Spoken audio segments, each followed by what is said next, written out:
un arbre avec une profusion de fruits, comme il n'en avait jamais vu, comme il n'en existait pas, comme il n'en existera jamais plus. Alors il prit sa hache, coupait l'arbre, et à ce moment-là, le soleil disparut.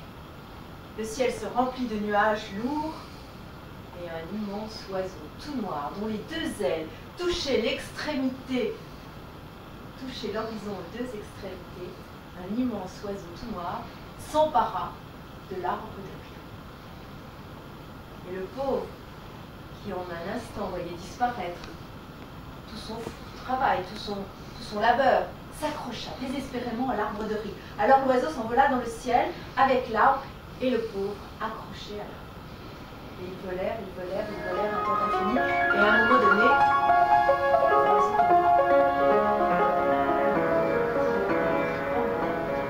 c'est là tout ce que j'ai. L'oiseau lui dit, je peux te proposer un marché. Je prends l'arbre de riz et je t'emmène dans la montagne du soleil. Et là, tu pourras choisir autant de cailloux d'or que tu voudras. Le pauvre hésita, mais se dit qu'après tout, un peu d'or arrangerait bien ses affaires. Alors il accepta le marché, il monta sur le dos de l'oiseau. L'oiseau lui demanda de fermer ses yeux et il partit.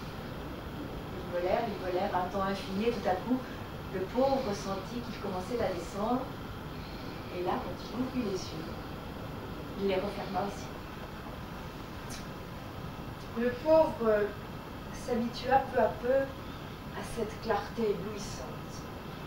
Mais l'oiseau le regarda et lui dit, tu sais, attention, tu ne prendras pas trop, tu ne prendras pas plus d'or que je ne peux emporter, et surtout, il faut que tu aies fini de ramasser avant que le soleil n'arrive. Car ici, c'est la montagne du soleil. Et si jamais le soleil arrive avant que tu n'aies fini de ramasser, tu seras calciné par ces rayons. Qu'est-ce que le conte? Bonne question, me direz-vous. Et moi, j'aime assez cette réponse. Le conte est un message d'hier, raconté aujourd'hui et destiné à demain. Je crois que lorsqu'on a dit cela, on a un peu tout dit du conte. On a dit que le conte remontait à la mémoire des hommes, remontait très très loin dans le temps. Il remonte au temps où l'homme n'avait pas l'écriture, où l'homme n'avait que sa parole pour se raconter, pour raconter son histoire personnelle, l'histoire de son pays, l'histoire de sa tribu. Et le conte a perduré à travers les siècles.